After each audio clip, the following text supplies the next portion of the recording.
बिस्मिल्लाहिर्रहमानिर्रहीम। अस्सलाम वालेकुम। ज़ैनब राजा टीवी के नाजरीन, तलबिया क्या होती है और इसके मुतल्लिक़ क्या हुक्म है? हज के दौरान हाजी जो बुलंद आवाज़ से लब्बाइक अल्लाहुम्मा लब्बाइक पुकारते हैं, इसको तलबिया कहते हैं। तलबिया के मुतल्लिक़ आप सल्लल्लाहु अलैहि वसल्लम की क्या तालीमात हैं?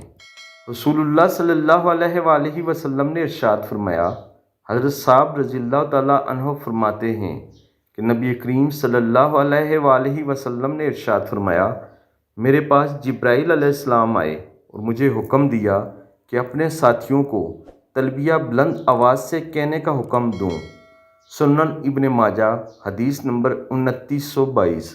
यानी हाजी जो बुलंद आवाज़ से लब्बाइक अल्लाहुम्मा लब्बाइक की तस्बीह पढ़ते रहते हैं, जो विर्द कर रहे होते हैं, ये दरअसल हज़रत जिब्राईल अलैहिस्सलाम ने नबी पाक सल्लल्लाहु अलैहि वसल्लम से अर्ज़ की थी कि अपने साथियों को हुक्म दें कि ये बुलंद आवाज़ से पढ़ें। अल्लाह ताला हम सबको अमल करने की तौफ़ीक़ अता फ़रमाए। आमीन सुम्मा आमीन।